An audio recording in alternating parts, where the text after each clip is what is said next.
Hello, Steve Arts 89. Well, I spent the night in the mall. I basically watched Chopping Mall and Phantom of the Mall, so I just had a whole mall night. And this film was actually pretty good. I knew nothing about it. It was made on a budget of 2 million, which is quite surprising. It was made in 1999.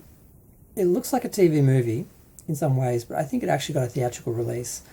It had a few people I actually recognised, like it had Pauly Shore when he was really young.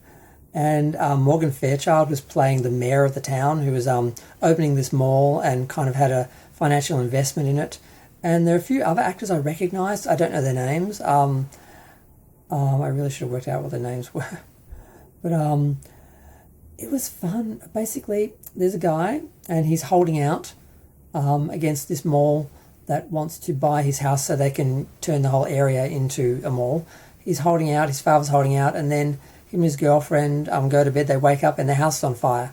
So someone burnt their house down to get rid of them so they could build them all. And he actually gets killed in the fire.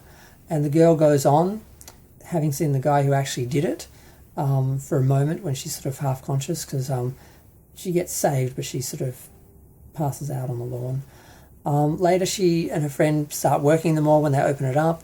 And Pauly Shore is their friend who's working in like the ice cream parlour or whatever, and weird things start happening, and we see this guy snuck into the mall, and he's basically killing security guards and stealing things and just weird things happening, and that's why it's called Phantom of the Mall. Phantom of the Mall, Eric's Revenge, and I almost thought it was a sequel. But because they didn't show much of the backstory, but then they show later on how things went. And it really hurt because they didn't have like 5 years ago or anything like that to establish. At first I thought Eric, that you see at the start of the film, was her current boyfriend. And then I realised, that was Eric. And then, okay, that was Eric. They're not really doing a good job of establishing the different timelines here. But Morgan Fairchild ends up being in on it because there was a whole conspiracy to burn, this guy's house and everything. And eventually he sets up to blow them all up. And Morgan Fairchild doesn't believe them. And she ends up working against them. And there are a couple of decent scenes, like the scene where the sort of final girl sort of gets chased out onto beams that are like over along the ceiling over the main section of the mall and everything. And I'm always scared for stunt people when they do stuff like that. Even though I'm not invested in the characters, I'm not sort of believing the characters, I'm always sort of looking at the stunt people going, because I thought there was a big banner. I thought she's going to swing down that banner.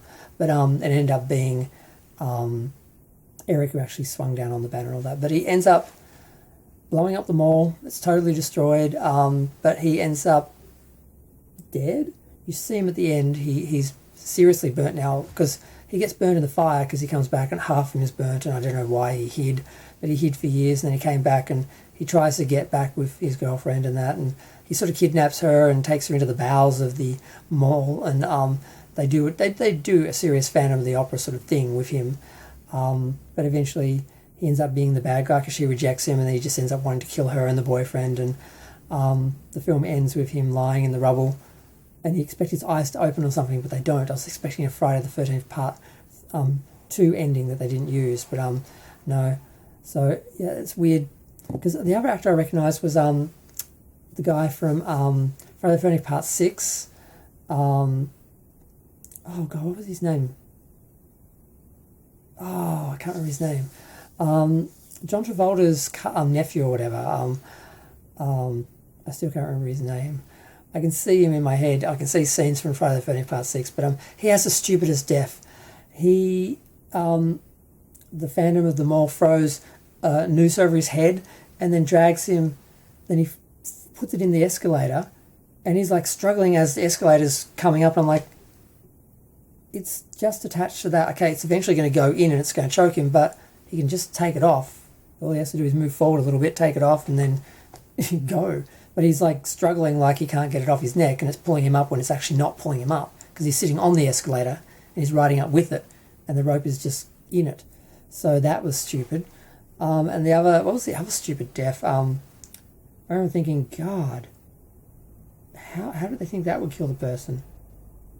Oh, that's right. Yeah. Someone's about to have their head crunched in like a crusher, and